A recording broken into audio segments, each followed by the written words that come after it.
तम पानम स्त्रियस्सूनु द्यूतम पानम स्त्रियस्सूना यत्रा धर्मश्चतुर्विधा। जाओ जहां पर लोग जुआ खेलते हैं, द्यूत स्थान पर जाकर के तुम रहो। दूसरा स्थान देते हैं मदिरालय में जाकर के तुम निवास करो। तीसरा स्थान देते हैं जहां परस्त्री गमन होता है, वहां जाकर निवास करो। और चौथा स्थान जहां पर हिंसा होती है, वहां जाकर के तुम निवास करो।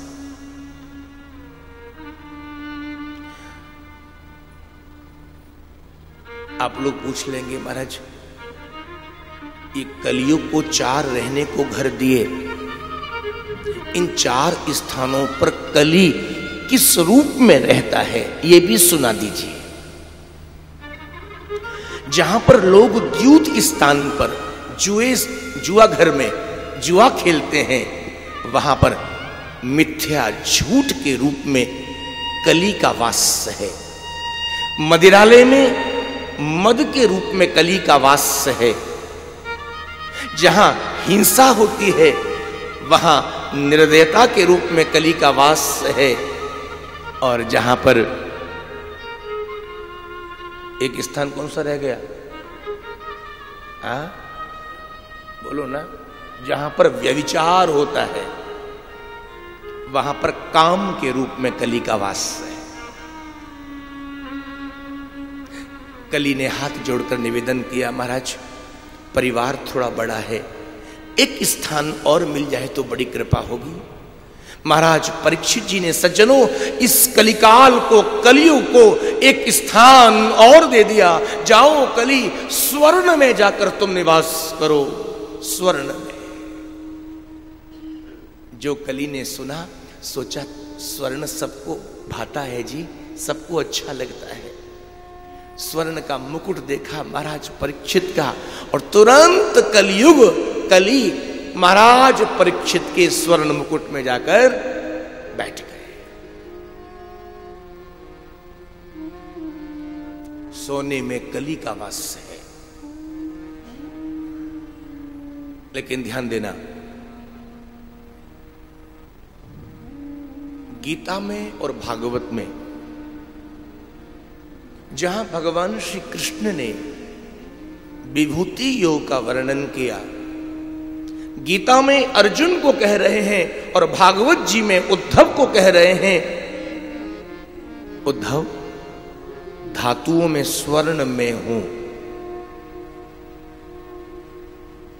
और वेद भगवान भी यही कहते हैं, हिरण्यगर्वः समवर्तताग्रे।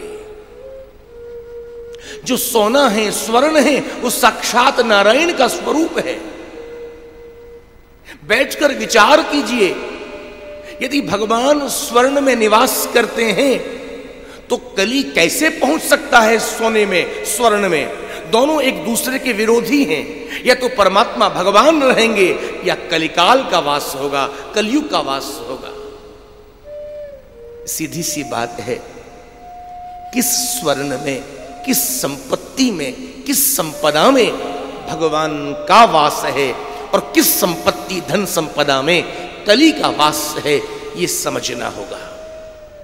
जिस धन को सज्जनों हम न्याय पूर्वक, नीति पूर्वक, धर्म पूर्वक, परिश्रम पूर्वक अर्जित करते हैं, वहां पर भगवान निवास करते हैं।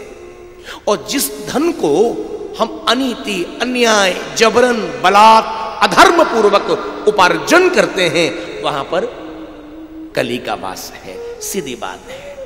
इसलिए व्यक्ति को जीवन में चाहिए स्वयं उद्योग करे, परिश्रम करे, धनोपार्जन जरूर करे, लेकिन अपने परिश्रम के द्वारा, ना कि किसी को बलात्, जबरन, अनीति, अन्याय, अधर्म पूर्वक। कली का वास होगा। और जब कली का वास होता है ना धन में, तो बुद्धि बिगाड़ने वाला कौन? ये धन ही तो बुद्धि बिगाड़ता है। बोलो ना, प्रेम से बोलो राधे राधे राधे राधे।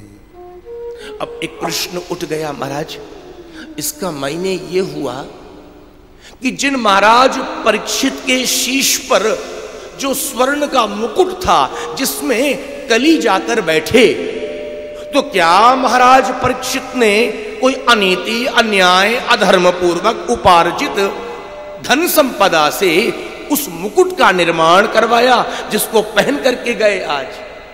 ऐसा नहीं। ये समझना होगा कि आज जब शिकार खेलने गए महाराज परीक्षित, ये पांडवों का, ये महाराज परीक्षित जी के पूर्वजों का मुकुट नहीं है। ये मुकुट किसका है? बोले ये जरासंध का मुकुट है, मगध नरेश जरासंध का मुकुट। भीमसेन ने जरासंध पर विजय प्राप्त की, और जब विजय प्राप्त की तो जरासंध के मुकुट को लाकर अपने राजकोष में वहां स्थापित किया। आज उसी मुकुट को पहन करके, और जरासंध का मुकुट 20,800 राजाओं को, आगे कथा है उत्तरार्ध में, जिन जरासंध ने 20,800 राजाओं को कारागार में बंदी बनाया, वो जरासंध का मुकुट, अनीति अधर्म, इसीलिए वहां पर कली का वास हो गया। सीधी बात। महाराज परीक्षित जी को प्यास लगी है, शिकार खेलते सामने एक कुटिया को देखा। शमीक ऋषि की कुटिया है, जिस कुटिया के बीच शमीक ऋषि आसन पर बैठे हैं, ध्यानस्थ। जल की याचना की महाराज परीक्षित ने, लेकिन महाराज शमीक तो समाधिस्थ हैं, समाधि में हैं। परीक्षित जी महाराज संतों का बहुत आदर सम्मान करने वाले, लेकिन मुकुट में रहने वाले, वास करने वाले कली का ऐसा प्रभाव हुआ कि आज महाराज परीक्षित की भी मति विकृत हो गई थोड़ी देर के लिए। मैं पिपासु हूं, प्यासा हूं, जल की याचना कर रहा हूं, और ये महात्मा आंखें बंद करके आडंबर के रूप में अभी परीक्षा लेता हूं, ये महात्मा असली है या नकली। इनका जो योग है, इनकी जो समाधि है, वो असली है या नकली। और तुरंत महाराज परीक्षित ने परीक्षा लेने के लिए एक मरे हुए सर्प को वाण की नोक से उठाया और उठाकर शमीक ऋषि के गले में डाल दिया। परीक्षित जी तो राजब प्रासाद में आए, महात्मा तो असली, शमीक ऋषि समझ गए इनकी समाधि तो असली है, लौट करके आ गए। लेकिन आपको कह दूं, जितने भी ऋषि के शिष्य थे शमीक मुनि के, अपने गुरुदेव के गले में मरे हुए सर्प को देखा, दौड़ते दौड़ते पहुंच गए कौशिकी नदी के तट पर, जहां शमीक ऋषि के बेटे श्रृंगी नित्य कर्म कर रहे थे। अरे भैया श्रृंगी, जल्दी चलो, आपके पिता के गले में महाराज ने मरा हुआ सर्प डाल दिया है। क्या कहा? महाराज ने मेरे पिता के गले में मृत सर्प? तप्त हो गया आज अंग प्रत्यंग श्रृंगी ऋषि का। कौशिकी नदी का जल अपने हाथ में लिया, अभिमंत्रित किया, राजन तुमने इतना बड़ा अपराध किया, मेरे पिता के गले में मरा हुआ सर्प, जाओ राजन, हम तुम्हें शाप देते हैं, इति लंघित मर्यादम तक्षक सप्तमे हनि। आज से ठीक 7वें दिन तक्षक सर्प के दंशन से तुम्हारी मृत्यु हो जाएगी। जीवन में याद रखना सज्जनों, कभी किसी संत महात्मा के प्रति अपराध ना बन जाए, कोई भूल ना हो जाए। शापित कर दिया। श्रृंगी लौट करके आए, पिताजी के गले से मरा हुआ सर्प बाहर निकाला, फेंका, समाधि टूटी। सुना, श्रृंगी जी पिताश्री, ये मैं क्या सुन रहा हूं? तुमने महाराज को इतना कठोर शाप, इतना कठोर दंड, ये तुमने क्या किया?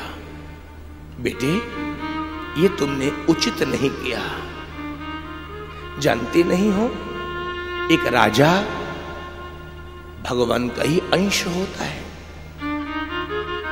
राजा में भगवत बुद्धि ही का स्थापन करना चाहिए। एक छोटी सी भूल के लिए, छोटी सी गलती के लिए इतना कठोर दंड, ये तुमने उचित नहीं किया बेटे संगी।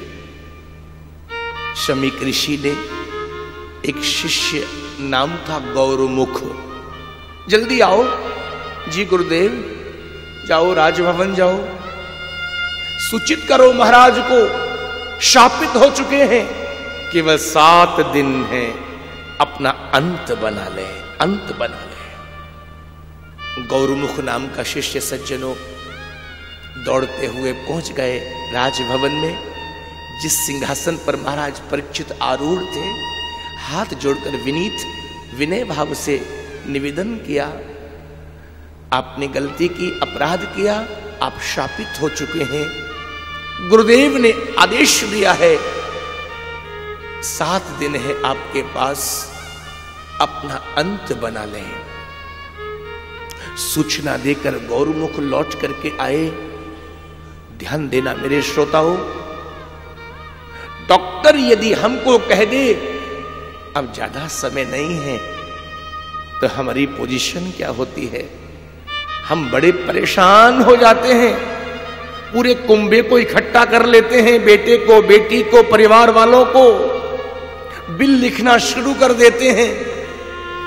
लेकिन दर्शन करो, आज महाराज परीक्षित को मौत का समाचार मिला, 7 दिन है। उसी वक्त, उसी समय, तत्क्षण सिंहासन से खड़े हुए राजमुकुट उतारा, पुत्र जन्मेजय को पास बुलाया, यहां बैठो, मुकुट शीश पर चल दिए आज राजा परीक्षित। तत्क्षण उसी समय गंगा तट के लिए तुरंत वैराग्य ले लिया, वैराग्य ले लिया। गंगा के तट पर वैराग्य स्वरूप में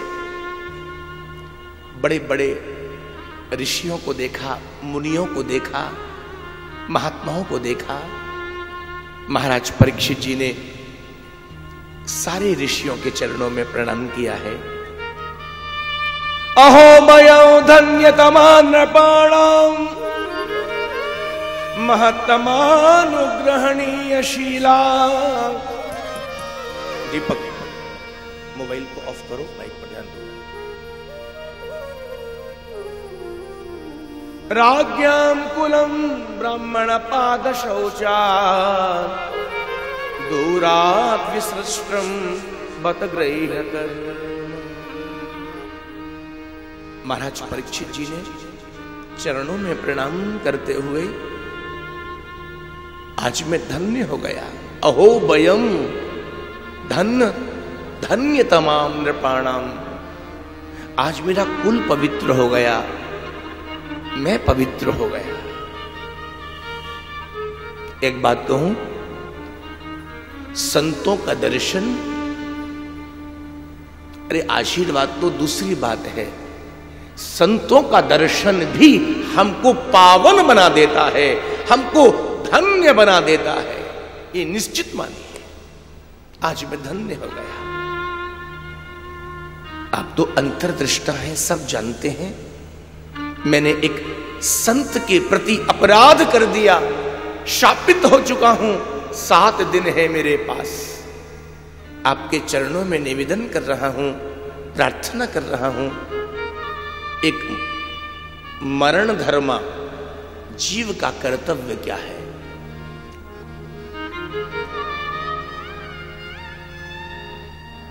बच्चों को संभाल करो, बच्चों को बाहर ले जाओ, कोई भी चले जाएगा। जिसकी मृत्यु समीप आ गई हो, ध्यान दीजिए,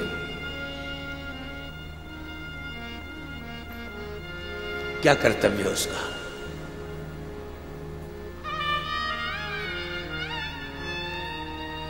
यच्छ्रोतव्यमथो जप्यम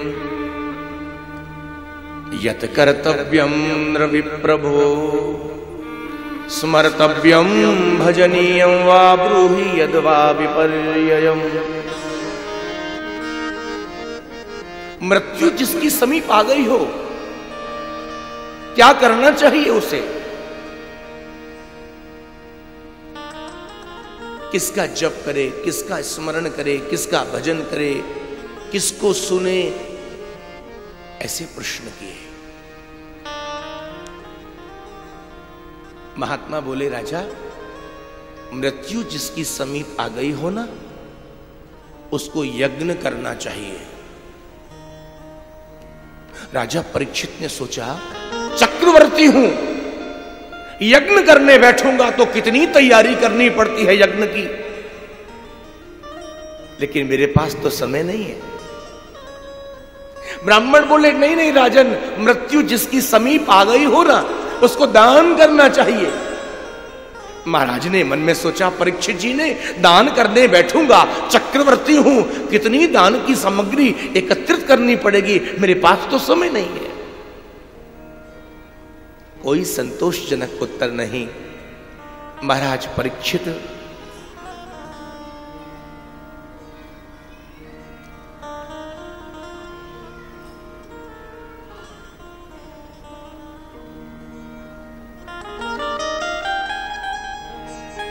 गंगा के तट पर आए और प्रार्थना कर रहे थे, मां गंगे, मेरे प्रश्नों का समाधान कीजिए। एक मरण धर्मा, म्रियमाण पुरुष का धर्म क्या, कर्तव्य क्या? मां गंगा को प्रार्थना कर रहे थे कि उसी गंगा के तट पर तत्राभवत भगवान व्यासपुत्रो यद्रच्छया गामटमानो नपेक्षा अलक्षलिंगो निजलापतुष्टो व्रतश्च बालैरवधूतवेश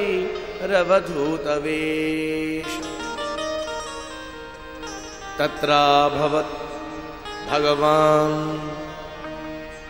स्वयं भगवान ही तत्र अभवत् व्यासपुत्र, स्वयं भगवान ही व्यासपुत्र के रूप में, सुखदेव जी के रूप में वही गंगा के तट पर प्रकट हो गए।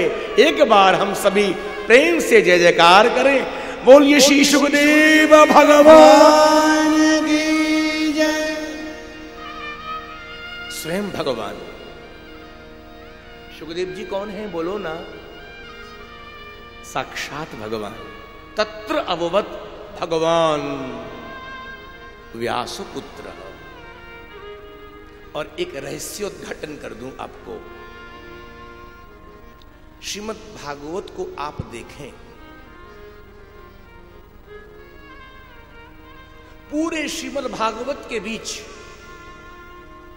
केवल या तो भगवान के आगे श्री शब्द आया या सुखदेव जी के नाम के साथ श्री शब्द आया। श्री भगवान उवाच या श्री शुक उवाच। क्यों? श्री किसकी है बोलो ना? सुन रहे थे ना सुबह, श्री तो भगवान की है। हाँ, भगवान की है। और सुखदेव जी कौन है? साक्षात परमात्मा भगवान श्री कृष्ण ही तो शुक है। तत्राभवत भगवान कहीं से चल करके नहीं आए, कोई गमनागमन नहीं हुआ। तत्र अववत यानी वहीं अववत प्रकट हो गए। कौन? भगवान व्यासपुत्र। ये कौन है व्यासपुत्र? श्री सुखदेव व्यास नंदन है।